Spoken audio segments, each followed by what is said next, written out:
Hello friends, welcome to SS exam. दोस्तों, जैसे कि आपको पता ही अपने ऑफिस मैनुअल पार्ट 2 वॉल्यूम 1 की चर्चा कर रहे थे, राइट। तो प्रीवियस वीडियो में अपने ने दोस्तों चैप्टर नंबर 4 इसका डिस्कस किया था, जो था डिस्ट्रीब्यूशन सेक्शन, जिसको मैं डी सेक्शन बोलता हूँ, राइट। तो आज दोस्तों चैप्टर नंबर 5 डिस्कस करेंगे, लेकिन उससे पहले अपने चैप्टर नंबर 3 जो अकाउंट सेक्शन था और चैप्टर नंबर 4 जो अपनों ने कल डिस्कस किया था उसका रिवीजन करेंगे। और दोस्तों जब 7 या 8 चैप्टर हो जाएंगे तो इनका कंसोलिडेटेड एक बार रिवीजन आपको और करवा दूंगा, राइट। तो चीज़ें आपको दोस्तों और क्लैरिटी बन जाएगी और याद हो जाएगी, राइट। यस और नो। बाकी दोस्तों जिन्होंने इन सेक्शंस में काम किया है उनके लिए ये चीज़ें बहुत ईजी है, राइट। जिन्होंने इन सेक्शंस में काम नहीं किया उनको थोड़ा सा टफ लग सकता है, याद करना पड़ सकता है, लेकिन फिर भी मेरी कोशिश रहेगी कि आपको जितना सरल लैंग्वेज में, ईजी लैंग्वेज में आपको बताया जाए और आपको याद करवाया जाए, राइट। तो चलिए स्टार्ट करते हैं। चैप्टर नंबर 3 था दोस्तों अकाउंट सेक्शन।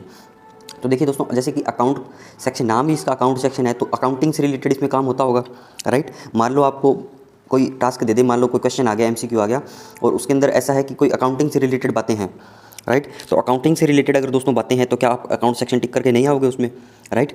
चेक इशू करने से रिलेटेड बातें हैं, मतलब पैसा बांटने से रिलेटेड बातें हैं, तो क्या आप डिस्ट्रीब्यूशन सेक्शन क्लिक करके नहीं आओगे, राइट। दोस्तों कोई एडमिनिस्ट्रेशन से रिलेटेड कोई चीज़ें हैं, राइट, तो आप क्या उसमें एडमिन सेक्शन, एडमिन पे सेक्शन टिक करके नहीं आओगे, राइट। दोस्तों डाक से रिलेटेड बातें हैं, राइट, डाक आ गई, उसका डिस्पैच कर दिया, स्टेशनरी से रिलेटेड बातें हैं, तो ये सारी चीज़ें जो है ये मेरे रिकॉर्ड सेक्शन में होती है, तो मैं क्या रिकॉर्ड सेक्शन टिक करके नहीं आऊँगा। तो दोस्तों सारी चीज़ें आपको याद रखनी है, पिछली चीज़ों को लिंक करते हुए आगे बढ़ना है। तो रिकॉर्ड सेक्शन हुआ पहला, जिसके अंदर डाक से रिलेटेड काम होता है। डिस्ट्रीब्यूशन सेक्शन में चेक इशू करते हैं। दोस्तों चलिए आज का अपने चैप्टर नंबर 3 का रिवीजन स्टार्ट करते हैं। अकाउंट सेक्शन में दोस्तों क्या पढ़ा मैंने? Preparation of compilation schedules from punching media. Punching media में अपने जो अकाउंट्स होते हैं उनको कंपाइल करते हैं, तो उनको प्रिपेयर करना, right. Preparation of compilation schedule from punching media and supporting voucher in respect of remittance head. दोस्तों रेमिटेंस हेड का मतलब क्या हुआ?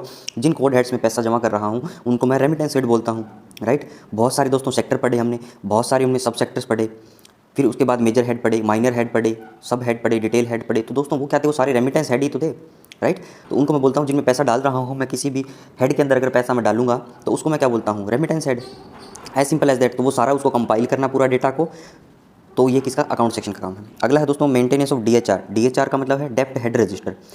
दोस्तों डेप्ट हेड क्या होता है? ये देखिए यहाँ पे डेफिनेशन लिखी है मैंने, government transactions which carry forwarded to the next financial year. Government की ऐसी ट्रांजैक्शन जो उसी साल खत्म ना होके, जो उसी साल स्टॉप ना होके नेक्स्ट ईयर में ट्रांसफ़र करता हूँ, नेक्स्ट ईयर में उसको कैरी फॉरवर्ड करता हूँ, वो सारी ट्रांजैक्शन मेरी क्या कहलाएगी दोस्तों? डेप्ट हेड की ट्रांजैक्शंस, राइट। दोस्तों डेप्ट का मतलब कर्ज भी होता है, ठीक है। तो डेप्ट हेड का मतलब कर्ज के रेस्पेक्ट में भी लेते हैं डेप्ट का, और डेप्ट का मतलब ये भी हो गया कि वो सारी ट्रांजैक्शन जो है सारी कैरवाई फॉरवर्ड होगी, राइट। या इसको ऐसे बोल दो कि गवर्नमेंट ने कर्ज लिया हुआ है, क्योंकि दोस्तों मान लो लोन एंड एडवांसेस है, ठीक है, या तो गवर्नमेंट ने लोन इशू किया हुआ है या गवर्नमेंट ने लोन लिया हुआ है, ठीक है, तो वो सारा डेप्ट हेड में आ जाएगा इसके। तो इसको ऐसे समझिए कि वो सारी ट्रांजैक्शन जो गवर्नमेंट की, ऐसी ट्रांजैक्शन जो कैरी फॉरवर्ड होती है। दोस्तों किसी ने लोन लिया हुआ है वो आगे तक चलेगा, एडवांसेस लिए हुए हैं, मान लो कंप्यूटर एडवांस लिया हुआ है, तो दोस्तों उसकी कितनी किस्त होती है? लगभग आई थिंक 34 किस्त में आपको जमा करवाना पड़ता है, इक्वल किस्त में, ठीक है। तो वो ऐसा तो नहीं है 34 मंथ से तो एक साल में खत्म हो गया, तो कैरी फॉरवर्ड होगी। दोस्तों प्रोविडेंट फंड से रिलेटेड ट्रांजैक्शन, आपका पीएफ का पैसा जमा होता है, जीपीएफ का सब्सक्रिप्शन लोगों का कटता है, राइट। तो ये सारी चीज़ें जो है नेक्स्ट ईयर कैरी फॉरवर्ड है, तो उसको मैं बोलता हूँ डेप्ट हेड। तो दोस्तों इसका एक रजिस्टर है, मेंटेन होता होगा, ठीक है भाई। मैं डेप्ट हेड मुझे पता है क्या होता है, राइट। जैसी ट्रांजैक्शन जो अगले साल जाएगी तो उनका दोस्तों एक रजिस्टर मेंटेन होता होगा, जिसको मैं क्या बोलता हूँ? Dept head register, as simple as that. दोस्तों आप ऑफिस में जाते हो, साइन करते हो, तो आपका अटेंडेंस रजिस्टर है वहाँ पे, ठीक है। तो अगर मेरा पैसा कोई डेप्ट से दिया गया है, ठीक है, तो उसको क्या बोल दूँगा? मैं डेप्ट हेड रजिस्टर बोल दूँगा, राइट। रजिस्टर कौन से? डेप्ट हेड की ट्रांजैक्शन जो डिनोट करते हो। इसका दोस्तों एक एग्जांपल देता हूँ आपको, IAFA 523 जो रजिस्टर है, ये रजिस्टर का फॉर्म है, right. Unclaimed deposit in the provident fund account, इसका है ये कि प्रोविडेंट फंड के अंदर जो अनक्लेम्ड डिपॉजिट है उसका एक रजिस्टर है। दोस्तों मैं कौन सी ट्रांजैक्शन लिखूंगा? पहली जीपी फंड की, दूसरा दोस्तों डीएसओपी फंड की। डीएसओपी फंड दोस्तों याद आ रहा है, defence services officers provident fund. Contributory provident fund, कोई कॉन्ट्रीब्यूट कर रहा है। AFP provident fund, armed forces personal provident fund, right, या इसको बोलते हैं पब्लिक प्रोविडेंट फंड बोल देता हूँ मैं, ठीक है। DSP fund, defence services provident fund, naval dockyard workmen provident fund. तो दोस्तों आपको मेन ये याद रखना है कि डेप्ट हेड रजिस्टर की बात आएगी तो अकाउंट सेक्शन बनाता है, ठीक है। ये सपोर्टिंग इसकी इन्फॉर्मेशन थी, ये अभी आपको नॉलेज के लिए बताई गई है, राइट। जब पूरा डिस्कस करेंगे दोस्तों अकाउंट सेक्शन तब इनको और अच्छे तरीके से देखेंगे। Settlement of transaction under the defence pro forma accounting procedure. दोस्तों सेटलमेंट ऑफ ट्रांजैक्शंस, ऐसी बातें आ रही है ट्रांजैक्शंस से रिलेटेड, राइट। डेप्ट हेड रजिस्टर ट्रांजैक्शंस है, राइट। तो देखिए दोस्तों यहाँ भी ट्रांजैक्शन है, तो मतलब ट्रांजैक्शन जब भी आएगा शब्द, कीवर्ड पकड़िए दोस्तों, ट्रांजैक्शन जब भी शब्द आएगा तो मेरा अकाउंट सेक्शन हो सकता है उसके अंदर। Settlement of transaction operations under the defence pro forma accounting procedure. अब दोस्तों डिफेंस परफॉर्मा अकाउंट की बात आई है तो थोड़ा सा इसका नॉलेज अपने ले लेते हैं। डिफेंस सर्विसेज ने दोस्तों परफॉर्मा अपना अकाउंट क्रिएट किया आरबीआई के अंदर, कब से? अप्रैल फूल बना दिया 1962 में। मैं तो इसको ऐसे याद करता हूँ, आप इसको कैसे याद करोगे? 1/4/1962। दोस्तों 1962 के अंदर अप्रैल फूल बना दिया डिफेंस सर्विसेज ने आरबीआई के अंदर परफॉर्मा क्रिएट करके, राइट? यस और नो? अब दोस्तों डिफेंस परफॉर्मा अकाउंट के क्रिएशन की बात आई है तो मैं एफपीबी को कैसे भूल सकता हूँ? तो भैया एफपीबी जो है वो कब आया? गांधी जी के जन्मदिन से एक दिन पहले 1993 में। और दोस्तों कई लोग इसको बोलते हैं डीएडी दिवस के दिन, ठीक है? 1993 आपको याद रखना है, 1 अक्टूबर आ जाएगा एफपीबी, राइट? यस और नो? अब दोस्तों एफपीबी आ गया, डिफेंस परफॉर्मा अकाउंट आ गया। अब मैं एमएससीपी को कैसे भूल सकता हूँ? Modified assured career progression, right? 10, 20, 30 साल पे मिलती है दोस्तों, राइट? अब आपकी सर्विस के दौरान आपको 3 इंक्रीमेंट मिलते हैं, उसको बोलता हूँ मॉडिफाइड एश्योर्ड करियर प्रोग्रेशन। दोस्तों इसको पहले एसीपी बोलते थे, एश्योर्ड करियर प्रोग्रेशन, राइट? उसके अलग नियम थे, मॉडिफाइड एश्योर्ड करियर प्रोग्रेशन के अंदर अलग नियम है, राइट? 10 साल, 20 साल, 30 साल के बाद आपको नेक्स्ट हायर ग्रेड पे के अंदर ट्रांसफ़र किया जाता है, राइट? अलग से टॉपिक है, काफ़ी वास्ट टॉपिक है, राइट? जब इंडिविजुअल का प्रमोशन होता है तो ये सारी चीज़ें एमएससीपी की चीज़ें देखी जाती है। तो पे के इंक्रीमेंट से रिलेटेड मेनली ये चीज़ है। तो ये कब आया दोस्तों? 1/9/2008। तो दोस्तों 2008 के अंदर आया 1/9 को, मतलब 1 सितंबर को। तो दोस्तों 1 सितंबर को किसका जन्मदिन है? तो याद कर लो, सितंबर के अंदर किसका जन्मदिन आता है आपका, ठीक है? दोस्तों एक खास बात आप ध्यान रखिए, जो डेट्स जो हैं वो सभी एक एक हैं, ठीक है? 1 तारीख को लागू हुआ डिफेंस परफॉर्मा अकाउंट, 1 तारीख को लागू हुआ मेरा फोकल पॉइंट ब्रांच, 1 तारीख को लागू हुआ मेरा एमएससीपी, ठीक है? और दोस्तों इसको सरल तरीके से अप्रैल फूल बना दिया डिफेंस परफॉर्मा अकाउंट को। इसके बाद देखिए दोस्तों एमएससीपी 9वें महीने में, ठीक है? तो एफपीबी कितने में है? 10वें महीने में, ठीक है? एमएससीपी 9वें महीने में है, एफपीबी कौन से है? 10वें महीने में। और दोस्तों ये है 1993 और 2008, राइट?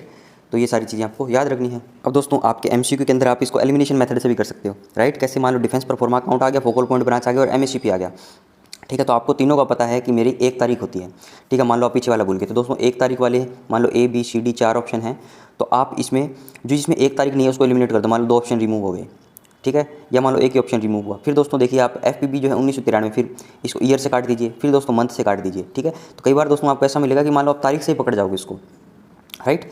तो ऐसे आपको चीज़ों को याद रखना है। आगे चलिए दोस्तों, reconciliation of the balances as per monthly statement of closing balance of RBI with the balances worked out in the books of the PCDS CDA. दोस्तों इसका मतलब क्या है? Reconciliation of the balances as per monthly statement of the closing balances of the RBI. दोस्तों क्या होता है कि आरबीआई सीएस नागपुर के अंदर जो सेटलमेंट होता रहता है ट्रांजैक्शंस का, तो दोस्तों मंथ एंड के अंदर वो उसका रिकन्सिलिएशन करेंगे, ठीक है? तो दोस्तों उस रिकन्सिलिएशन को वो पीसीडीएस सीडीए से वेरीफाइड करवाते हैं, ठीक है? तो ये लाइन यहाँ पे दे दी। लेकिन दोस्तों अब उन्होंने चार्ट जो पढ़ा था वो अकाउंट सेक्शन में पढ़ा था। दोस्तों बुक्स जो अपने पढ़ते हैं उसके अंदर हमारी सबसे बड़ी प्रॉब्लम ही यही है कि बुक्स आपस में इंटरकनेक्टेड है। हम एक बुक पढ़ते हैं, दूसरी पे जंप करते हैं तो पहली वाली भूल जाते हैं, दूसरी पे करते हैं, तीसरी पढ़ते हैं तो दूसरी पहली दूसरी दोनों भूल जाएंगे, राइट? तो इसलिए हमें चीज़ों को लिंक करके पढ़ना है। तो देखिए दोस्तों अब ये जो कॉन्सेप्ट है, ये जो लाइन है कुछ भी नहीं है, इसका मतलब ये बोल रहा है एमएसएस की बात कर रहे हैं, ठीक है? सबसे पहले दोस्तों रिवाइज करवाता हूँ डायग्राम आपको। डीलिंग ब्रांच 1 थी, डीलिंग ब्रांच 2 थी, डेली स्क्रॉल तैयार की, एफपीबी को मेन स्क्रॉल भेज दिया। डीलिंग ब्रांच 1, 2 डेली स्क्रॉल तैयार करती है, डेली करती है, डेली एफपीबी को भेजती है, एफपीबी डेली मेन स्क्रॉल तैयार करके daily PCDS CDA defence accounting circle को भेजती है। इसके बाद देखिए दोस्तों एफपीबी जो क्या है डेट वाइज मंथली स्टेटमेंट भी बनाती है, राइट? पीसीडीएस सीडीए डीएसी के पास जब मेन स्क्रॉल आया तो उसने रजिस्टर में सारी चीज़ें नोट कर ली, ठीक है? तो मैन्युस्क्रिप्ट लेजर उसने पढ़ा दोस्तों। फिर इसके बाद डीएमएस जो आया पीसीडीएस सीडीए से वेरीफाई होकर एसबीआई जीएडी के पास जाएगा, फिर एसबीआई जीएडी वो सारे ट्रांजैक्शन आरबीआई सीएस नागपुर को देगा, ठीक है? इवेंचुअल सेटलमेंट के लिए। तो दोस्तों एट लास्ट मंथ के एंड में आरबीआई नागपुर जो है एमएसएस बनाएगा, ठीक है? इसकी फुल फॉर्म देखिए मंथली सेटलमेंट स्टेटमेंट, ठीक है? एमएसएस बनाएगा दोस्तों। एमएसएस जो है आरबीआई सीएस नागपुर का मंथली सेटलमेंट स्टेटमेंट पीसीडीएस सीडीए से जाके वेरीफाई होकर वापस आ जाएगा, ठीक है? तो इस चीज़ की बात कर रहा है कि आरबीआई मंथ के एंड में रिकन्सिलिएशन करता है, पीसीडीएस सीडीए से वेरीफाई करवाता है, ठीक है? राइट? तो ये सारी चीज़ें तो हमें पता ही है, अकाउंट कोड के 6 नंबर चैप्टर में बहुत अच्छे से पढ़ा है, एक बार मैंने आपको और रिवाइज करवा दिया, ठीक है? और दोस्तों देखिए पीसीडीएस सीडीए डीएसी ऐसी मशीन है आप जिसके अंदर रॉ डेटा डालो और वेरीफाई होकर निकल जाएगा, ठीक है? जैसे डीएमएस डालोगे तो भी डीएमएस भी वेरीफाई होकर आ जाएगा, यहाँ आ जाएगा वेरीफाइड डीएमएस, ठीक है? ये वापस फिर फोकल पॉइंट ब्रांच को जाएगा और फिर वहाँ से फिर पूरा प्रोसेस होगा, राइट? आगे चलिए दोस्तों, आगे है friends watching clearance of the outstanding in the respect of suspense and under defence pro forma account. दोस्तों डिफेंस परफॉर्मा अकाउंट आपको पता चला कि जो आरबीआई के अंदर जो डिफेंस का अकाउंट है, ठीक है, 1 अप्रैल 1962 को जो बनाया है, राइट? तो उसके अंदर दोस्तों कुछ सस्पेंस हेड होते हैं। सस्पेंस हेड क्या होता है दोस्तों? क्या होता है कि अगर कोई ट्रांजैक्शन मुझे कंप्लीट करनी है, ठीक है, मेरे ऑफिस के अंदर अकाउंट सेक्शन के अंदर आ गई, मान लो कोई ऑडिट सेक्शन के अंदर आ गई, तो दोस्तों क्या होता है कि अगर मुझे एक बार के लिए किसी का उस पर्टिकुलर ट्रांजैक्शन का कोड हेड नहीं पता, ठीक है, पहली कंडीशन तो ये होगी। या दोस्तों बहुत सारी ट्रांजैक्शन है और मैं मेरे कन्वीनियंस के लिए उनको एक बार फाइनल हेड में ट्रांसफ़र नहीं कर रहा, राइट। दूसरा केस ये हो गया। और दोस्तों कई बार क्या ट्रांजैक्शन होती है, कुछ ट्रांजैक्शन जो होती है ऑडिट सेक्शन के अंदर अराइज होगी और वो अकाउंट सेक्शन में जाके सेटल होगी, राइट। तो दो प्रकार के पंची मीडिया उसमें बनते हैं। तो दोस्तों ये 3 केस हुए। तो एक तो हुआ कि मुझे कोड हेड नहीं पता, ठीक है। दूसरा हुआ मैं पहला तो मुझे कोड हेड नहीं पता, दूसरा हुआ मैं मेरी कन्वीनियंस के लिए बहुत सारी ट्रांजैक्शंस को एक बार के लिए होल्ड पे रखना चाहता हूँ, ठीक है। और दोस्तों तीसरा सिनेरियो क्या हुआ कि कई बार बहुत सारी ट्रांजैक्शन जो है किसी कंसर्न ऑडिट सेक्शन में ना होके फाइनल किसी और सेक्शन में होगी, ठीक है। मान लो ऑडिट सेक्शन में अराइज हुई है, वो सेटलमेंट होगा अकाउंट सेक्शन में। तो दोस्तों ये 3 केस के अंदर मैं क्या करता हूँ, एक सस्पेंस हेड दे दिया मुझे गवर्नमेंट ने, ठीक है। मेरे डिपार्टमेंट की अकाउंटिंग मुझे सरल करने के लिए मेरी गवर्नमेंट ने मेरे डिपार्टमेंट को एक सस्पेंस कोड हेड दे दिया, सस्पेंस हेड दे दिया। सस्पेंस हेड का मतलब है दोस्तों उसके अंदर एक बार आप जो ट्रांजैक्शन आपको नहीं पता, आप कन्वीनियंट के लिए करना चाहते हो, ठीक है, या किसी और सेक्शन के अंदर वो सेटलमेंट होगी, तो एक बार आप उसको सस्पेंस में पटक दोगे, ठीक है। और वो सस्पेंस में रहेगी। दोस्तों सस्पेंस क्या होता है पता है आपको? मूवी का सस्पेंस क्या होता है? लास्ट में जाके पर्दा खुलता है, रिवील होती है चीज़ें, ठीक है। तो एक बार ट्रांजैक्शंस को सस्पेंस में पटक दिया, ठीक है, तो ट्रांजैक्शंस भी सस्पेंस में रहेगी कि हम मुझे किस सेक्शन में जाना है, ठीक है, मेरा कोड हेड कौन सा है, राइट, यस और नो। तो वो चीज़ें हैं दोस्तों, एक बार आपको सस्पेंस में डाल दो उसको डिफेंस परफॉर्मा अकाउंट में, बाद में उसको मैं पर्टिकुलर कोड हेड में डाल दूँ, राइट। तो दोस्तों सस्पेंस जो सेक्टर एल है दोस्तों सेक्टर क्या होता है पता है आपको? सबसे ऊपर क्या आ गया, एक सेक्टर आ गया, सेक्टर के नीचे क्या आ जाएगा, मेजर हेड, फिर क्या आ जाएगा, माइनर हेड, ठीक है। मेजर हेड आ जाएगा, फिर सब मेजर हेड आ जाएगा, माइनर हेड आ जाएगा, डिटेल हेड आ जाएगा, ठीक है, ऑब्जेक्ट आ जाएगा।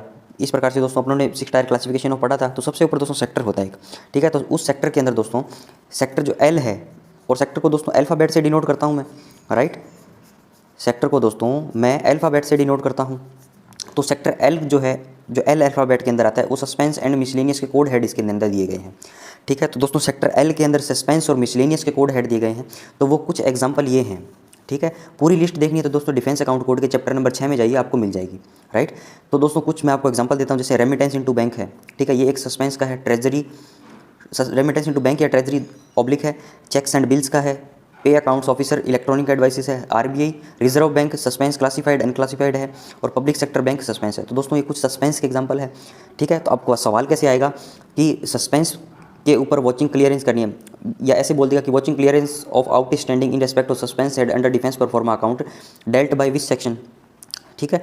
तो वो उसका आंसर क्या आ जाएगा दोस्तों? अकाउंट सेक्शन आ जाएगा, राइट। इसके बाद देखिए दोस्तों accounting and adjustment of transactions relating to DAD receipt and expenditure. तो दोस्तों डीएडी का कुछ रिसिप्ट्स और डीएडी एक्सपेंडिचर तो करता ही करता है। तो उनकी ट्रांजैक्शंस दोस्तों एक शब्द याद कर लीजिए आप, ट्रांजैक्शंस का, ठीक है। ये ट्रांजैक्शंस बार बार आ रहा है। ट्रांजैक्शन जहाँ भी दिखे आपको, तो आपको क्या कर देना है दोस्तों? ट्रांजैक्शन आपको दोस्तों जहाँ भी दिखे आपको अकाउंट सेक्शन टिक करना है, ठीक है। तो यहाँ से एक कीवर्ड निकाल लिया इस चैप्टर से मैंने, ट्रांजैक्शन, राइट। ट्रांजैक्शन जहाँ भी दिखेगा दोस्तों आपको क्या करना है? अकाउंट सेक्शन करना है, right. Adjustment of defence transactions arising in England and adjustable in India, एक बार फिर ट्रांजैक्शन आ गया, राइट। क्या बोल रहा है दोस्तों? ऐसी ट्रांजैक्शन, डिफेंस की ट्रांजैक्शन जो इंग्लैंड में अराइज होती है और एडजस्ट होती है इंडिया के अंदर, वो सारी चीज़ें भी अकाउंट सेक्शन करेगा मेरा। Processing of transactions relating to exchange account between CDA. दोस्तों ये क्या हुआ? शेड्यूल्स जो बनते हैं मेरे, ठीक है, डीआईडी शेड्यूल्स वगैरह सारे अकाउंट सेक्शन में बनते हैं, right. Processing of transactions relating to exchange account between CDA, ठीक है, इसका डिटेल डिस्कशन भी अपने नेक्स्ट करेंगे, राइट। तो देखिए दोस्तों processing of transaction relating to exchange account between CDA, दो सीडीए के बीच में दोस्तों जो ट्रांजैक्शंस होंगे, एक पीसीडीए ये दूसरा पीसीडीए, ठीक है। तो वो सारी ट्रांजैक्शन भी मेरी दोस्तों अकाउंट सेक्शन सेटलमेंट करेगा। आगे चलिए दोस्तों क्या है, and submission of budget estimate for which DAD is responsible. DAD जिस बजट को बनाने के लिए रिस्पॉन्सिबल है उसको प्रिपेयर करना भी अकाउंट सेक्शन का काम है, right. Watching progress of expenditure against allotments, watch करनी है कि प्रोग्रेस किसकी, एक्सपेंडिचर की, किसके खिलाफ, अलॉटमेंट, जितना अलॉटमेंट हुआ है दोस्तों उसके अगेंस्ट में, मतलब उसके जितना अलॉटमेंट से जितना खर्चा हुआ है उसको वॉच करना है, ठीक है, किसके अंदर? In respect of locally control head, right. And rendition of monthly statements of expenditure to the locally controlling authority, ठीक है। और मंथली स्टेटमेंट जो है एक्सपेंडिचर की लोकल कंट्रोलिंग अथॉरिटीज़ को उनको सप्लाई करनी है वो रिपोर्ट, राइट। और दोस्तों लोकली कंट्रोल हेड क्या होता है? लोकल कंट्रोलिंग अथॉरिटी क्या होगी दोस्तों? लोकली कंट्रोलिंग अथॉरिटी वही होगी जो लोकली कंट्रोल हेड का एस्टिमेट प्रिपेयर करता है, राइट, येस और नो। तो दोस्तों लोकली कंट्रोल हेड जो है estimate prepared by the command headquarter independent area commander of unit information. जो दोस्तों यूनिट लेवल पे, कमांड लेवल पे, एरिया लेवल पे जो कमांडर्स होंगे, जो आर्मी के ऑफिशियल्स होंगे, उनसे बात कर रहा है कि लोकल कंट्रोलिंग अथॉरिटी को आपको मंथली रेंडिशन करनी है एक्सपेंडिचर की रिपोर्ट। राइट दोस्तों, जो आर्मी हेडक्वार्टर में बैठे हैं लोग, वो कौन है? वो दोस्तों सेंट्रल कंट्रोल हेड को उसके एस्टीमेट प्रिपेयर करते हैं। राइट, इसके बाद दोस्तों एग्जांपल देखिए, लोकल कंट्रोल हेड के payment to industrial person, store या डिपो में कार्ड करते हैं, transportation charges, miscellaneous expenses, payment for store purchase, works expenditure और दोस्तों पेंशन से रिलेटेड सारे काम जो है लोकली कंट्रोल हेड के अंदर मेरे किए जाते हैं। ठीक है, banking of regimental funds, regimental fund से रिलेटेड कोई ट्रांजैक्शन होती होगी। अप्रोप्रिएशन रिपोर्ट दोस्तों यही बनाता है। मेंटेनेंस और डिफेंस लेजर, ये इंपॉर्टेंट है। डिफेंस लेजर दोस्तों कहाँ बनता है? अकाउंट सेक्शन में बनता है। Preparation of review of balance in respect of defence and DAD, दोस्तों जो बैलेंस बनते हैं उनका रिव्यू करने का काम भी कितना है? किसका है? अकाउंट सेक्शन का है। Right, in respect of defence and DAD. आगे चलिए दोस्तों, नेक्स्ट डियर फ्रेंड्स क्या दिया गया है देखिए, preparation of annual statement of expenditure under head 2049 interest on other obligations. क्या बोलो दोस्तों? प्रिपेयर करना है एनुअल स्टेटमेंट को, किसका? Expenditure under head interest on other obligation. ठीक है, किसी पे दोस्तों इंटरेस्ट चार्ज किया जाता होगा, ठीक है, या चार्ज देते हैं। राइट, तो उस केस में भी दोस्तों सारा काम जो है मेरा अकाउंट सेक्शन करता है। राइट, यस और नो? और फ्रेंड्स जब मैंने 2049 जब देखा इंटरेस्ट ऑन अदर ऑब्लिगेशन, तो मेरा दिमाग घुमा। ठीक है, मेरा दिमाग कैसे घुमा दोस्तों? 4 डिजिट का कोड है भैया, तो क्या ये मेजर हेड नहीं है? 423/222 की बातें याद नहीं आ रही आपको? 423/222 क्या दोस्तों ये मेजर हेड नहीं है? अब दोस्तों मेजर हेड पढ़ा मैंने, फर्स्ट डिजिट देखा, तो क्या ये चीज़ मैं पता नहीं लगा सकता हूँ कि ये मेजर हेड जो है किस चीज़ से पर्टेन करता है? तो दोस्तों पहला डिजिट कितना है? 2 है। अगर 0 या 1 होता तो रेवेन्यू रिसिप्ट होता, 0001 से 1999 इसकी रेंज थी। 2 या 3 होता तो रेवेन्यू एक्सपेंडिचर होता, 2001 से 3999 इसकी रेंज थी। कैपिटल रिसिप्ट होता तो 4000 होता, 4 या 5 था तो कैपिटल एक्सपेंडिचर होता जिसकी रेंज थी 4001 से 5999। 6 या 7 था तो दोस्तों लोन हेड होता, 6001 से 7999 होता। और 8 नंबर अगर दोस्तों पहला डिजिट होता है तो कंटिजेंसी फंड होता या पब्लिक अकाउंट होता। राइट, इनमें कैसे डिफरेंशिएट करता मैं? तो दोस्तों इनमें 8000 होता तो कंटिजेंसी फंड एकमात्र कोड हेड, दोस्तों कैपिटल रिसिप्ट का भी एकमात्र कोड हेड है और कंटिजेंसी फंड का भी एकमात्र कोड हेड है 8000। राइट, इसके बाद देखिए दोस्तों पब्लिक अकाउंट है तो 8001 से 8999। राइट, यस और नो? अब देखिए दोस्तों 2 है तो 2 या 3 किस में आ जाएगा? रेवेन्यू एक्सपेंडिचर में। और देखिए दोस्तों 2049 इसी में तो फॉल कर रहा है, 2001 से 3999। राइट, तो ये मेरा एक रेवेन्यू एक्सपेंडिचर टाइप की ट्रांजेक्शन है। राइट, तो ये सारा काम भी मेरा अकाउंट सेक्शन देखता है। और दोस्तों मैंने revenue receipt, revenue expenditure, capital expenditure, loan head के अंदर भी रिलेशन बताया था कि 2-2 हज़ार जोड़ते जाओ, नेक्स्ट पे आप पहुँचते चले जाओगे। राइट, अब 2049 है, ये क्या है दोस्तों? 2049 जो है वो है मेरा रेवेन्यू एक्सपेंडिचर। ठीक है, अगर मैं इसमें पीछे चला जाऊँ, इसमें 2000 घटा दूंगा तो कितना आ जाऊँगा? 0049। ठीक है, तो ये मेरा कितना हो जाएगा? इस इंटरेस्ट ऑन अदर ऑब्लिगेशंस का क्या हो जाएगा दोस्तों? रेवेन्यू रिसिप्ट हो जाएगा। ठीक है, अगर इसके अंदर इधर 2000 जोड़ दूंगा 4049 तो दोस्तों ये मेरा कोई कैपिटल एक्सपेंडिचर हो जाएगा, इंटरेस्ट ऑन अदर ऑब्लिगेशन, अगर ये कोड हेड एग्जिस्ट करता है तो। राइट, अगर इसके अंदर दोस्तों और जोड़ दूंगा तो 6049 हो जाएगा, तो ये मेरा लोन है का हेड हो जाएगा, इंटरेस्ट ऑन अदर ऑब्लिगेशंस। ठीक है, अगर दोस्तों वो पर्टेन करता है, अगर इंटरेस्ट से रिलेटेड बातें हैं, ठीक है, तो इसका लोन वगैरह नहीं होगा तो शायद ये एग्जिस्ट नहीं करती होंगी ये चीज़ें। ठीक है, फिर भी दोस्तों एक साधारण एग्जाम्पल के लिए आपको बता दिया कि 2-2 हज़ार ऐड करते चले जाओगे तो आप नेक्स्ट में पहुंचते चले जाओगे। राइट, जैसे अपने आर्मी, उस navy, air force, ordnance factory, RDRDO में देखा था कि 4076 जो है वही है only capital outlay on defence services, capital expenditure. ठीक है, तो उसमें फिर वो फर्क नहीं पड़ता उन चीज़ों से। राइट, तो आगे चलिए देखिए दोस्तों, एक्सचेंज अकाउंट की बात करता हूँ मैं। एक्सचेंज अकाउंट क्या होता है? पढ़िए पहले definition. Transactions rising in the books of one principal controller are adjustable in the books of the another PCD CDA are passed on through DEA। दोस्तों 2 PCD हैं या CDA हैं, इसको ट्रांजैक्शन इसको पास करनी है तो डिफेंस एक्सचेंज अकाउंट के जरिए करते हैं। और दोस्तों ये DID शेड्यूल इसका बनता है। राइट, DID शेड्यूल का दोस्तों फॉर्म नंबर क्या होता है? 338A। यस और नो? इसका फॉर्म नंबर आ गया दोस्तों 338A। राइट, और क्लास 8 वाउचर ऑपरेट होता है। इसके बाद देखिए दोस्तों क्लास ऑफ वाउचर कितनी थी? 1 to 9 एक्सेप्ट 7। ठीक है, टोटल कितने हो गए? 8। पहला क्या था दोस्तों? CV, 5वां क्या था? CA। ऐसे याद करना है 1 2 3 4 5 6 8 9। राइट, याद करने की ट्रिक आपको बताई थी। Cash voucher, cash account, transfer करना है सामान को रेलवे के अंदर, TE transfer entry, railway bills. ID schedule है दोस्तों सिविल का, ID शेड्यूल है जगह डिफेंस का। फिर दोस्तों 4 है तो 1 2 3 4 शब्द हैं। Abstract of receipt and charges, 9वां नंबर क्या हो जाएगा? MESP। राइट, DID दोस्तों 15 डिजिट का था, याद कैसे करना है आपको? 241 422। राइट, ये मत याद रखो क्योंकि फिर इसमें कंफ्यूज हो जाएगा 423/222 में। राइट, तो इसको कैसे याद रखना दोस्तों? सबसे पहले जो डिजिट स्टार्ट होता है मेरा 15 डिजिट का है, ये तो आपको याद रखना ही है। ठीक है, तो सबसे पहले दोस्तों मेरा 15 डिजिट का जो है, सबसे पहले ट्रांजैक्शन ओरिजिनेट कहाँ से होती है? CDA से। ठीक है, तो CDA से दोस्तों अगर ट्रांजैक्शन ओरिजिनेट होगी तो सबसे पहले क्या आ जाएगा? मेरा CDA का कोड। ठीक है, CDA में आया तो उसके अंदर कोई सेक्शन होगा तो मैं सेक्शन में घुस जाऊँगा, वो कितने डिजिट का हो जाएगा? 4 डिजिट का सेक्शन कोड। फिर दोस्तों 7th डिजिट ऐसे याद रखना है आपको, 7th डिजिट जो है वो मेरी क्लास ऑफ वाउचर है। ठीक है, क्लास ऑफ वाउचर जब पता लगा तो वाउचर नंबर भी लिखूंगा 4 डिजिट का। राइट, फिर दोस्तों देखिए मेरे पास मंथ आ जाएगा, फिर ईयर आ जाएगा, राइट। तो ये सारी चीज़ें मेरे DID शेड्यूल की है। इसके बाद देखिए दोस्तों रीअप्रोप्रिएशन के बारे में बात करते हैं। The utilization of savings in the budget provision under one head to meet excess expenditure under another head. दोस्तों क्या होता है कि एक दो हेड हैं, ठीक है, सेम ग्रांट के अंदर, राइट। इसके अंदर कोई दोस्तों सेविंग होगी, मान लो इसको 1 करोड़ रुपए अलॉट हुए थे, इसने 90 लाख ही खर्च किए, ठीक है, 10 लाख बच गए, ठीक है। और दोस्तों इस हेड के अंदर अनुमानित है कि इसका खर्चा जो है 10 लाख ज़्यादा हो जाएगा, ठीक है, जितना फंड इसको अलॉट हुआ है। तो दोस्तों ये 10 लाख जो मैं इसको ट्रांसफर कर दूंगा, इसको बोलता हूँ रीअप्रोप्रिएशन, राइट। एक तो डेफिनेशन ये हो गई। दूसरी डेफिनेशन दोस्तों ये भी बोली जाती है इसकी, transfer of fund from one primary unit of appropriation to another. एक प्राइमरी यूनिट ऑफ एप्रोप्रिएशन से दूसरी प्राइमरी यूनिट ऑफ एप्रोप्रिएशन में फंड को डालना, उसको भी बोलता हूँ रीअप्रोप्रिएशन। दोस्तों प्राइमरी यूनिट क्या होती है, जो आपका डिटेल हेड या ऑब्जेक्ट होता है, वो सबसे नीचे की जो इकाई है, ठीक है, उसको मैं बोलता हूँ, राइट।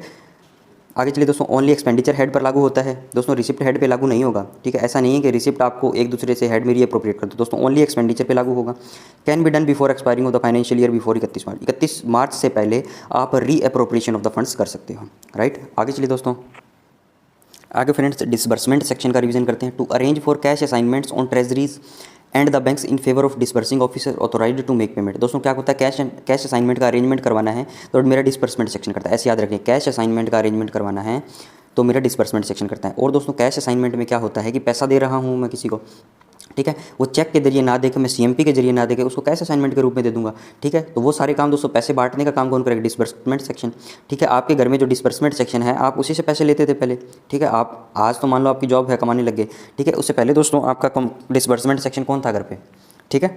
तो उसी केस में दोस्तों हमारे डिपार्टमेंट में पैसा बांटना है तो एक सेक्शन बना रखा है डिसबर्समेंट सेक्शन, वो पैसा बांट देगा, वो भले कैश असाइनमेंट के रूप में बांटे, वो चेक से बांटे, CMP पेमेंट करे, राइट। तो ये तीनों चीज़ें इसमें आ जाएगी। तो दोस्तों कैश असाइनमेंट क्या होता है, एक लेटर ऑफ क्रेडिट होता है, किसके फेवर में, DDA में, ड्राइंग एंड डिस्पर्सिंग ऑफिसर, जो सेंट्रल गवर्नमेंट ऑथराइज करती है कि यहाँ फला फला आदमी ये चेक ड्रॉ कर सकता है, बिल ड्रॉ कर सकता है और इसके बिहाफ पे पेमेंट कर सकता है, राइट। उसको मैं बोलता हूँ DDO, letter of credit authorizing treasury या बैंक, किसी बैंक या ट्रेजरी को ऑथराइज कर रहा है टू मेक पेमेंट, जितनी लिमिट है। दोस्तों एक कागज़ पे मैंने लिमिट लिख के दे दी किसी बंदे को और मैं बोल दिया भाई फलाने फलाने बैंक में चला जा और इतना पैसा तेरे को मिल जाएगा, ठीक है, राइट। तो दोस्तों उसको बोलता हूँ कैश असाइनमेंट। ट्रेजरी दोस्तों कल बताया था मैंने आपको क्या होती है, जहाँ पे आपको फंड रखना होता है उसको ट्रेजरी बोलता हूँ। और दोस्तों बहुत एस्पेक्ट हैं, कई बार ऐसा भी बोला जाता है कि जहाँ पे बैंक की ब्रांच नहीं है वहाँ पे ट्रेजरी में ट्रांजैक्शन करते हैं। और दोस्तों ट्रेजरी वो भी होती है जो बैंक को पैसा प्रोवाइड करती है, राइट। तो मोटा मोटी बात ये है कि जहाँ पे पैसा पड़ा है, ठीक है, आपके घर की तिजोरी भी आपके लिए ट्रेजरी है, ठीक है, मेरी जेब मेरे लिए ट्रेजरी है, मेरा पर्स मेरे लिए ट्रेजरी है, राइट, मेरे घर की अलमारी मेरे लिए ट्रेजरी है, ठीक है। तो मतलब दोस्तों आपका गुल्लक आपका ट्रेजरी है, राइट। तो ये सारी चीज़ें मतलब जहाँ पे फंड पड़ा है उसको मैं ट्रेजरी बोलता हूँ, राइट। और दोस्तों लास्ट में आपको एक डेफिनेशन याद रखनी है कि जो बैंक ब्रांच गवर्नमेंट ऑथराइज कर दे उसको ट्रेजरी ब्रांच बोलता हूँ मैं, राइट। तो इसके बाद दोस्तों बैंक आपको पता है प्राइवेट सेक्टर के बैंक हो गए कौन से, IIAH, राइट। IIAH मतलब ICICI, IDBI, एक्सिस और HDFC। और दोस्तों SBI और इसकी ब्रांचेज और RBI और इसकी ब्रांचेज सारी बैंक की होगी, राइट। आगे चलिए दोस्तों DP शीट और शेड्यूल 3 के बारे में बात करते हैं। DP शीट दोस्तों कंसर्न ऑडिट सेक्शन बनाता है, राइट, डेली बनाता है और उसको जो बिल पास किए गए हैं उनको पेमेंट के लिए डिसबर्समेंट सेक्शन को भेजता है। तो दोस्तों जितना पेमेंट डेली कर देता है डिसबर्समेंट सेक्शन, मंथ में एक शेड्यूल बनाता है जिसको बोलता हूँ शेड्यूल 3, ठीक है। Schedule of month in drawing is called schedule 3, ठीक है। और इसकी एक कॉपी जो है अकाउंट सेक्शन को भेजता है ये, राइट। आगे दोस्तों क्या काम है, टू पे all past bills received from other section. तो इजी सी बात है कि जो पास्ट हुए हुए बिल्स हैं दोस्तों, पास्ट वर्ब की थर्ड फॉर्म है, ठीक है। ये कितना, ये क्या है, नाउन, ठीक है। वर्ब की थर्ड फॉर्म दोस्तों नाउन के आगे लग जाएगी तो एडजेक्टिव का काम करेगी, राइट। तो ये क्या हो गया, जो बिल पास किए गए हैं उनसे रिलेटेड सारी पेमेंट करने का काम डिसबर्समेंट सेक्शन का है, राइट। पैसा बांट रहा है, अकाउंट सेक्शन ट्रांजेक्शन हो रही थी, ठीक है। डिसबर्समेंट सेक्शन पैसा बांट रहा है, डाक के अंदर डाक आ रही हैं, एडमिन पे के अंदर दोस्तों मेरा एडमिनिस्ट्रेशन संभल रहा है, राइट। दोस्तों चीज़ें लिंक कर पा रहे हो आप, कैसे और नो, ठीक है। आगे चलिए दोस्तों dispatch, check and check slip, वही है, चेक दे देगा या चेक स्लिप दे देगा, ठीक है। इनको डिस्पैच करने का काम है, ठीक है। पैसा बांट रहा हूँ भैया। प्रिपेयर IFCDA 345 शेड्यूल 3, दोस्तों शेड्यूल 3 किस कौन से फॉर्म में होता है, IFCDA 345, राइट। तो शेड्यूल 3 बता दिया आपको, शेड्यूल ऑफ मंथली ड्राइंग, जितना मंथ में पैसा निकला है उसका शेड्यूल 3 बनता है। एक कॉपी अकाउंट सेक्शन में जाएगी, अकाउंट सेक्शन में जाके तो वो दोस्तों डेबिट क्रेडिट स्क्रॉल जितने भी आएंगे, ठीक है, उनके मतलब शेड्यूल 3 है तो डेबिट स्क्रॉल ही होगा, ऑब्वियस सी बात है, क्योंकि जितना पैसा बैंक ब्रांच से निकला है तो वो सारे वो कर सकते हैं, उनसे मैच करते हैं, right. To main a daily record of the reconciliation made between the totals of the daily payment sheet and schedule 3। क्या करते हैं दोस्तों, शेड्यूल 3 और डेली पेमेंट शीट जो है, DP शीट जो आई है इनके पास, इनके बीच में रिकंसिलिएशन मैच करते रहते हैं वो, ठीक है। तो ये सारा काम मेरा डिसबर्समेंट सेक्शन का है, ये राइट, समझ में आया दोस्तों। कुछ फ्रेंड्स कुछ समझ में नहीं है आपके, रिकॉर्ड सेक्शन में क्या होता है, डाक से रिलेटेड काम होगा। एडमिनिस्ट्रेशन एडमिन पे में दोस्तों DAD के ऑफिशियल से रिलेटेड सारे पे एंड अलाउंसेस पे किए जाएंगे, राइट। और एडमिन और जो प्रशासन जो ऑफिस को चलाना है वो सारे काम एडमिनिस्ट्रेशन सेक्शन में होंगे। अकाउंट सेक्शन में दोस्तों ट्रांजैक्शन से रिलेटेड सारी चीज़ें होगी। डिसबर्समेंट सेक्शन में भैया पैसा बांट रहा हूँ, डिसबर्स कर रहा हूँ, राइट। अब दोस्तों चलते हैं अपने पे सेक्शन पे, राइट। अब फ्रेंड्स अपने चैप्टर नंबर 5 जो है पे सेक्शन की बात करते हैं। तो दोस्तों पे सेक्शन, क्या आपको फील नहीं आ रही पे सेक्शन की भी, ये भी तो कुछ पेमेंट करता होगा, ठीक है। एएन पे जो था दोस्तों वो भी कुछ पेमेंट कर रहा था, पे सेक्शन भी कुछ पेमेंट कर रहा था। तो आप बोलोगे सर इनमें डिफरेंस क्या है?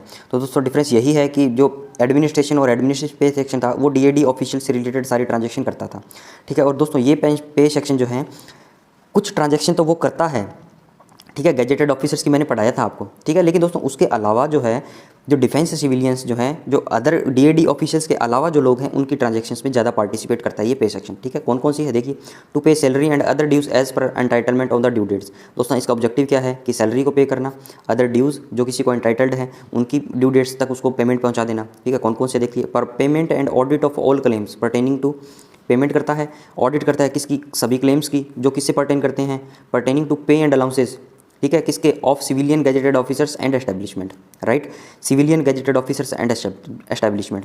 दोस्तों सिविलियन गैजेटेड ऑफिसर का नाम सुनोगे तो आप सोचोगे अरे ये क्या भला है, ठीक है। तो पहले दोस्तों इसको समझाने से पहले ये सीख लीजिए कि इसके अंदर जो पेमेंट और ऑडिट होगी सभी क्लेम्स की, जो पे एंड अलाउंसेस से होगी, तो दोस्तों अदर देन ट्रैवलिंग और डेली अलाउंस होगा, क्योंकि दोस्तों ट्रैवलिंग वगैरह है ये ट्रांसपोर्ट सेक्शन करता है, ठीक है, वो अलग सेक्शन बना दिया है कि ट्रांसपोर्ट से रिलेटेड सारा काम तुम करो, ठीक है। अब देखिए दोस्तों सिविलियन गैजेटेड ऑफिसर क्या होता है, पहली चीज़ तो ये है कि जिनकी पेमेंट डिफेंस सर्विस एस्टीमेट से होती है, ठीक है।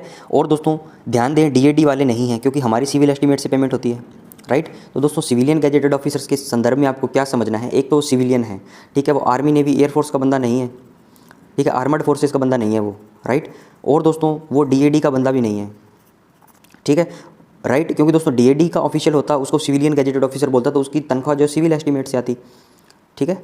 तो पर यहाँ लिखा कि उसकी तनख्वाह डिफेंस एस्टीमेट से आ रही है, तो दोस्तों ना तो आर्मी नेवी एयरफोर्स का बंदा है, ठीक है, लेकिन ना वो डीएडी का बंदा है, वो दोस्तों कोई तीसरी कैटेगरी है जिसको बोलता हूँ मैं सिविलियन गैजेटेड ऑफिसर, ठीक है। वो दोस्तों तीसरी कैटेगरी है ऐसे ऑफिसर जो है तो सिविल के लेकिन उनकी तनख्वाह जो है डिफेंस सर्विस एस्टीमेट से आती है।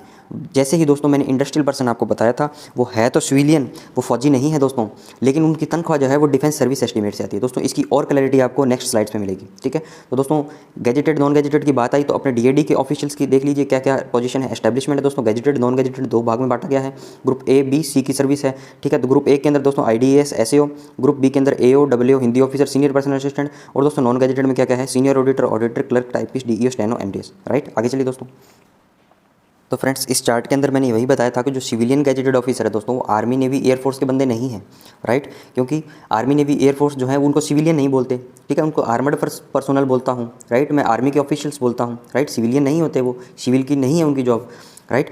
और दोस्तों गैजेटेड जिनकी सैलरी DSC से पेमेंट हो रही है, ठीक है, work along with army air force to support them. दोस्तों क्या होता है कि सिविलियन गैजेटेड ऑफिसर जो होते हैं वो आर्मी नेवी एयरफोर्स को एज ए सपोर्ट के तौर पे उनके साथ में काम करते हैं, उनके पैरेलल में, राइट। और दोस्तों आर्मी की अलग अलग ब्रांचेज जो हैं, ठीक है, हेडक्वार्टर्स के अंदर आर्मी नेवी एयरफोर्स की, वहाँ पे सिविलियन गैजेटेड ऑफिसर आपको मिल जाएंगे, ठीक है। और दोस्तों जो नेशनल डिफेंस कॉलेज है हमारे न्यू दिल्ली के अंदर, उसके अंदर दोस्तों स्टाफ और जो स्टूडेंट ऑफिसर्स जो हैं उनमें भी बहुत सारे जो हैं सिविलियन गैजेटेड ऑफिसर्स रहते हैं, राइट। तो दोस्तों एग्जाम्पल दिए हैं आपको कहाँ कहाँ आपको सिविलियन गैजेटेड ऑफिसर मिलेंगे, राइट।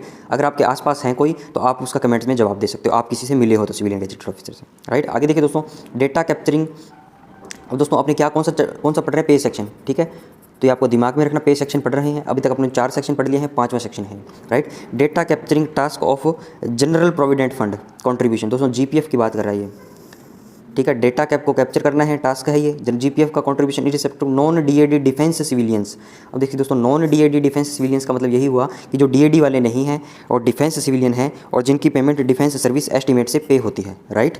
क्या बोल रहा है दोस्तों, डेटा कैप्चरिंग टास्क, अब ये सब क्लोज है। Data capturing task of general provident fund contribution in respect of the non DAD defence civilians, ठीक है, ये सब क्लोज कर दो इसको। अब पढ़ो डेटा कैप्चरिंग टास्क थ्रू निजी सॉफ्टवेयर। दोस्तों एक निजी सॉफ्टवेयर जो है वो, अब सॉफ्टवेयर जो है ये फंड से काम करता है, ठीक है, फंड रिलेटेड GPF हो, ठीक है, फंड रिलेटेड लिखो आप इसको, निधि सॉफ्टवेयर जो दोस्तों फंड से रिलेटेड है, राइट। तो आपको ये चीज़ भी याद रखनी कि आप एग्जाम में पूछ ले कि निधि सॉफ्टवेयर जो है वो किस से रिलेटेड है, ठीक है। ऑप्शन में अगर फंड दिखे, GPF दिखे तो आपको वो टिक करना है, राइट। दोस्तों पे सेक्शन जो है डेटा कैप्चर करेगा, ठीक है, GPF की शीट्स वगैरह बनाएगा जो कंट्रीब्यूट करते हैं non DAD defence civilians, right, Nidhi software के जरिए। और दोस्तों किसको ट्रांसफर कर देगा, CDA फंड मेरठ को, राइट। समझ में आ रही है दोस्तों बातें, आगे चलिए।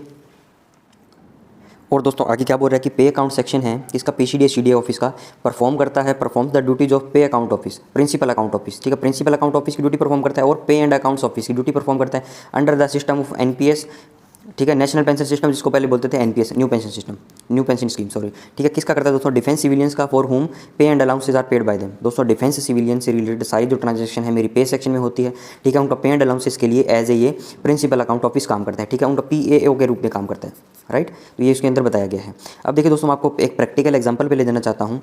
जो लोग एलओ आरओ में काम करते हैं, ठीक है, और जिन्होंने डिपो से रिलेटेड काम किया, सर्विस बुक से रिलेटेड, उनको ये चीज़ पता होगी। लेकिन जिसने मेरे भाइयों ने एलओ आरओ में काम नहीं किया, उनको दोस्तों एक प्रैक्टिकल एस्पेक्ट बताता हूं, तो आपकी समझ बहुत बढ़ जाएगी। ठीक है, डिफेंस सिविलियन क्या बला है, ठीक है, पे सेक्शन कैसे उनकी पेमेंट करता है, आपको प्रैक्टिकल एस्पेक्ट बताता हूँ, राइट। दोस्तों एलओ आरओ और पे सेक्शन क्या, पे सेक्शन ये जॉइंट रूप से काम करते हैं। ठीक है, एलओ आरओ दोस्तों ऑडिट करता है उनकी, राइट। एलओ आरओ के अंदर जो ऑडिटर बैठा होगा वो उनके डॉक्यूमेंट्स की ऑडिट करेगा, और दोस्तों वो हमारे मेन ऑफिस के पे सेक्शन या एरिया अकाउंट ऑफिस के पे सेक्शन को वो चीज़ें फॉरवर्ड करते हैं। तो देखिए दोस्तों, उनको सैलरी कैसे मिलती है वो आपको बताता हूँ। तो दोस्तों कोई भी डिपो है, ठीक है, डिपो दोस्तों ऑर्डिनेंस डिपो हो सकता है, एम्यूनेशन डिपो होता है। दोस्तों एम्यूनेशन डिपो क्या होता है? जहाँ पे गोला बारूद रहता है, ठीक है। और दोस्तों ऑर्डिनेंस डिपो क्या रहता है? जहाँ पे गोला बारूद नहीं है, आर्मी से रिलेटेड सारे जो सामान उनको मिलते हैं, कपड़े मिलते हैं, ठीक है। और दोस्तों बहुत सारे गाड़ियों के पार्ट्स जो हैं, दुनिया भर का सामान इसमें ऑर्डिनेंस के अंदर रहता है, राइट। अब देखिए दोस्तों, ऑर्डिनेंस डिपो और एम्यूनेशन डिपो के अंदर वर्कर काम करते हैं, ठीक है, जिनको मैं बोलता हूँ डिफेंस सिविलियन, राइट। और दोस्तों जो वर्कर हैं वो टीममेट्स होते हैं, ट्रेड्समैन मेट, जिसको दोस्तों पहले मजदूर बोलते थे, अब उनकी जो पोस्ट है उनको रीस्ट्रक्चर करके टीममेट बोलने लगे, राइट। दोस्तों जो टीममेट है, जो डिफेंस सिविलियन है, जिनकी पेमेंट डिफेंस सर्विस एस्टीमेट से होती है, दोस्तों ऐसे बोल सकते हो, जिनकी पेमेंट डिफेंस सर्विस एस्टीमेट से होती है और वो सिविलियन है, राइट, उनको मैं डिफेंस सिविलियन बोलूँगा। दोस्तों आर्मी नेवी एयरफोर्स के लोगों की पेमेंट भी डिफेंस सर्विस एस्टीमेट से होती है, ठीक है, लेकिन उनको मैं डिफेंस सिविलियन नहीं बोलता, राइट, वो आर्मर्ड पर्सोनल हैं, राइट। दोस्तों डिफेंस सिविलियन कौन है? जिनकी पेमेंट डिफेंस सर्विस एस्टीमेट से होती है। दोस्तों डिपो के अंदर जो काम करते हैं वो उनको मैं वर्कर्स को टीममेट बोलता हूँ, पहले उनको मजदूर बोला जाता था। वो दोस्तों आर्मर्ड पर्सनल आर्मी पर्सनस की हेल्प के लिए उनको रिक्रूट किया जाता है, राइट। आगे देखिए दोस्तों, उनकी मंथली पेमेंट जो है वो टीएलबी के जरिए करता हूँ मैं, राइट। क्या बोलते हैं दोस्तों टीएलबी को? इसको बोलता हूँ मैं टेम्परेरी लेबर बिल, ठीक है, टीएलबी के जरिए उनकी पेमेंट करता हूं मैं, राइट।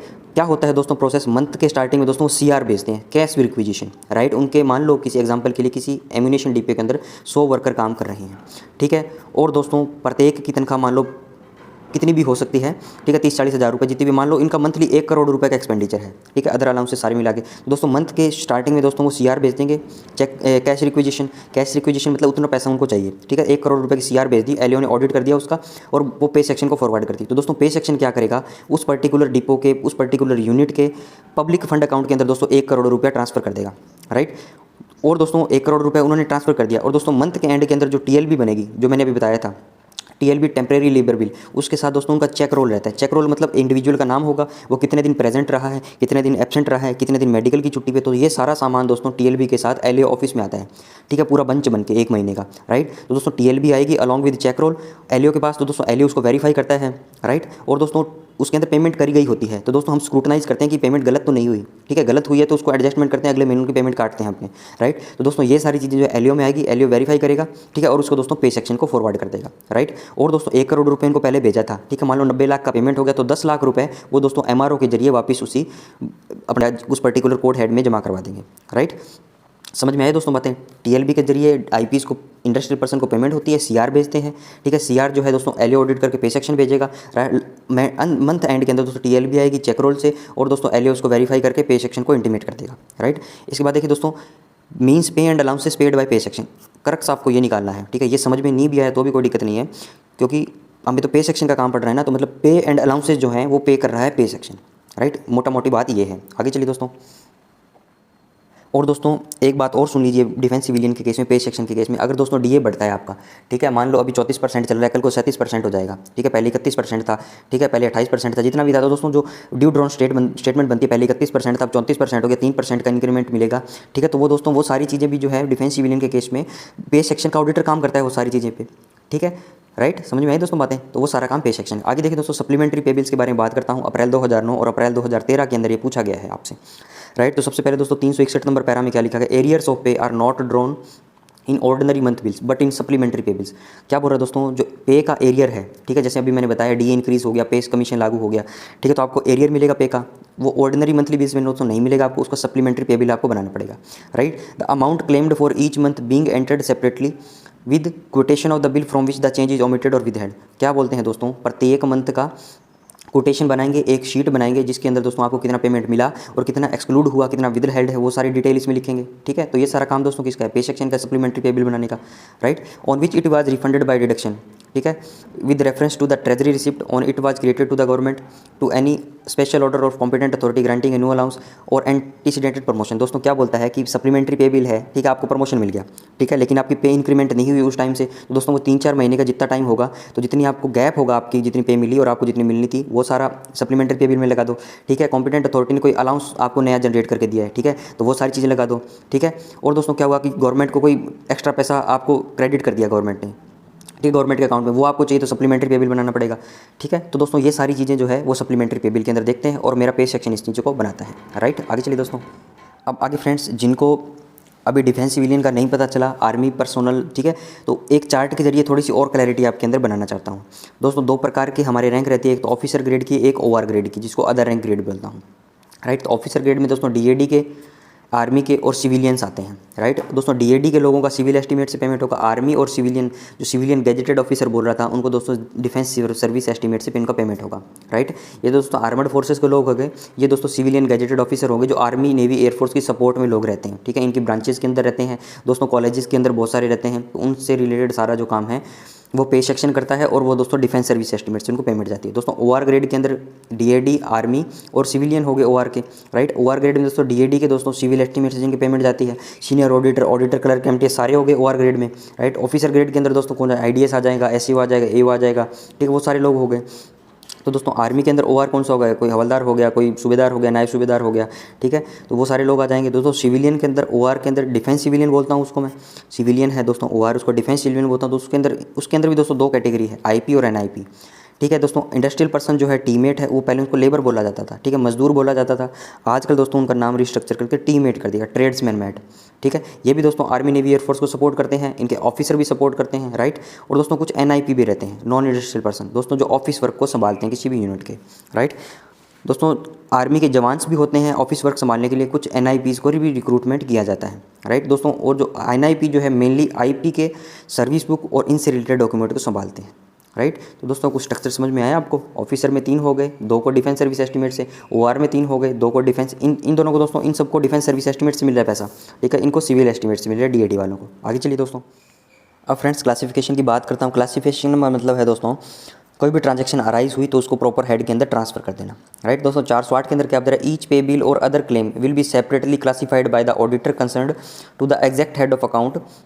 दोस्तों क्या होता है कि प्रत्येक पे बिल और कोई भी अदर का क्लेम का बिल जो है वो क्लासीफाई करता है उनको कोई भी ऑडिटर, किसके अंदर, एग्जैक्ट हेड ऑफ अकाउंट के अंदर, राइट। और दोस्तों कौन कौन से हेड यूज़ करने हैं वो classification handbook defence service receipt and charges में दिए गए हैं, राइट। दोस्तों क्लास है मतलब जो डिफेंस सर्विस से रिसिप्ट एंड चार्जेस से रिलेटेड जो ट्रांजैक्शन होंगे वो सीएचबी से होंगे, राइट। दोस्तों सिविल की मैं बात करता हूँ, ठीक है, तो वो कौन से में, पैम्पलेट ऑफ आरडीआर के अंदर है। तो दोस्तों इसके अंदर बताया गया है कि डब्ल्यू को, ऑफिसर इंचार्ज को क्या क्या चेक करना है, एक बार रीड कर लीजिए, राइट। तो दोस्तों डब्ल्यू को क्या है, आरडीआर से रिलेटेड अगर ट्रांजैक्शन है तो उसको 70% चेक करना है, every item exceeding ₹500 under service head तो उसको चेक करना है, general scrutiny of 10% of other items of ₹500 और less under service head by officer in charge every item exceeding ₹5000 and general scrutiny. दोस्तों इसको याद नहीं रखना, मेनली आपको ये बताना चाहता था कि क्लासिफिकेशन के अंदर क्या बोलते हैं, क्लासिफिकेशन क्या होता है, ठीक है। पर्टिकुलर हेड के अंदर किसी ट्रांजैक्शन को ट्रांसफर करना उसको क्लासिफिकेशन बोला जाता है, राइट। जब पूरा चैप्टर अपने पढ़ेंगे तो इसको दोबारा अपने देखेंगे। आगे चलिए दोस्तों। अब दोस्तों ट्रांसफर एंट्री की कितनी पावर दी गई है, राइट। अकाउंट कोड के भी अपने दोस्तों चैप्टर नंबर 3 में पढ़ा था, तो एक बार दोबारा रिवाइज कर लीजिए। दोस्तों ट्रांसफर एंट्री मतलब एक प्राइमरी हेड से दूसरे प्राइमरी हेड में ट्रांसफर करना, राइट, तो उसको ट्रांसफर एंट्री बोलता हूँ। तो दोस्तों नॉर्मल ट्रांसफर एडजस्टमेंट और रेक्टिफिकेशन ऑफ इनकरेक्ट एडजस्टमेंट के लिए अलग अलग पावर दी गई है। डब्ल्यू को दोस्तों कितनी है, 25 लाख तक, एओएसओ को 1 करोड़ तक 4 गुना कर दिया, एसीडीए डीसीडीए को दोस्तों 5 करोड़ तक, जेसीडीए एडिशनल सीडीए को दोस्तों 10 करोड़ तक, सीडीए पीसीडीए को दोस्तों एक्सीडिंग 10 करोड़, राइट। दोस्तों रैंक आपको याद है क्या सारी, एसीडीए डीसीडीए वाली, ठीक है, ए डी जे टी आपको याद रखना था, ठीक है, A C D A, D C D A, J T C D A, ठीक है। इसके बाद क्या था दोस्तों, एडिशनल सी डी ए, फिर क्या था दोस्तों सी डी ए, और फिर क्या था दोस्तों पी सी डी ए। 6 हो गए, 1 2 3 4 5 6। तो देखिए दोस्तों W A O S O 25 lakh 1 crore तक ए ओ एस ओ को निपटा दिया, ठीक है। अब 1 करोड़ से दोस्तों ज़्यादा की ट्रांजैक्शन करनी तो A C D A D C D A, ठीक है, ये दोनों लोग हैं, ठीक है, 5 करोड़ तक करेंगे ये, राइट। और दोस्तों जे सी डी ए और एडिशनल सी डी ए ये देखिए दोस्तों कितनी 10 करोड़ तक करेंगे ये, राइट। अब दोस्तों CDA PCDA ये लास्ट वाले दोनों बचे, ये कितने के 10 करोड़ से ज़्यादा की जो ट्रांजेक्शन होगी वो करेंगे, राइट। दोस्तों रेक्टिफिकेशन की बात करता हूँ तो AOS ये दोस्तों 25 लाख, ऊपर वाला नीचे सरका दो दोस्तों, ACDA DCDA 1 करोड़ और JCDA एडिशनल CDA 5 करोड़ और CDA PCDA exceeding 5 crore, right. आगे चलिए फ्रेंड, दोस्तों नेशनल पेंशन सिस्टम के बारे में बताया गया है, ठीक है दोस्तों। इसको पहले न्यू पेंशन स्कीम बोला जाता था, अब इसको नेशनल पेंशन सिस्टम बोला जाता है, राइट। दोस्तों 1/1/2004 से लागू है और 1/1/2004 के बाद से सभी एंट्रेंट्स मतलब जो ज्वाइन करेंगे सेंट्रल गवर्नमेंट को सर्विस को एक्सेप्ट आर्मड फोर्सेस के अलावा दोस्तों जो भी सेंट्रल गवर्नमेंट के लोग 1/1/2004 के बाद ज्वाइन करेंगे उनको दोस्तों न्यू पेंशन स्कीम के अंदर, नेशनल पेंशन सिस्टम के अंदर आना पड़ेगा, राइट। आगे चलिए दोस्तों, आगे फ्रेंड्स फुल फॉर्म आपको याद रखनी है, ठीक है। तो देखिए SCF का हो गया सब्सक्रिप्शंस कंट्रीब्यूशन फाइल, दोस्तों इंपॉर्टेंट है, आ सकती है आपके एग्जाम में, सब्सक्राइबर्स कंट्रीब्यूशन फाइल, ठीक है। SCF NSDL बताया है, नेशनल सिक्योरिटीज डिपॉजिटरी लिमिटेड, प्राण number permanent retirement account number, DDP for GPF यानी डेटा डिस्ट्रीब्यूटेड प्रोसीजर, DDP का मतलब हो गया दोस्तों डेटा डिस्ट्रीब्यूटेड प्रोसीजर। SCF का हो गया सब्सक्राइबर्स कंट्रीब्यूशन फाइल, यस और नो। अब देखिए दोस्तों अपनों ने आज अब कर लिया पे सेक्शन कर लिया चैप्टर नंबर 5, ठीक है। 4 तक रिवीजन कर लिया गया है दोस्तों, अपने कल पढ़ेंगे छठा, ठीक है। फिर 7वां जब पढ़ेंगे तो 5वें और छठे का दोनों का रिवीजन करेंगे, राइट। और दोस्तों जब 8 या 9 चैप्टर हो जाएंगे या 10 चैप्टर हो जाएंगे तो एक बार सारा दोस्तों आपको रिवीजन करवा दूंगा, तो और चीज़ें दिमाग में आप में बैठ जाएगी, राइट। तो दोस्तों OM2 आसान लगने लग जाएगी, OM1 का दोस्तों थोड़ी आसान लग रही होगी, पढ़ा हुआ है। अकाउंट कोड की दोस्तों 6 चैप्टर पढ़ लिए, वो थोड़ा आसान लग रहा होगा, राइट। तो दोस्तों इसी प्रकार से पढ़ते रहिए और एग्जामिनेशन आने तक मान लो ऐसे एग्जाम को भी थोड़ा टाइम है, तो 5-6 महीने के अंदर बहुत अच्छी तैयारी अपने कर सकते हैं, राइट। तो दोस्तों इस वीडियो को यहीं रैप अप करता हूँ, वीडियो को लाइक करें, शेयर करें दोस्तों के साथ और चैनल को दोस्तों सब्सक्राइब जरूर से करें। Thanks for watching, have a nice day.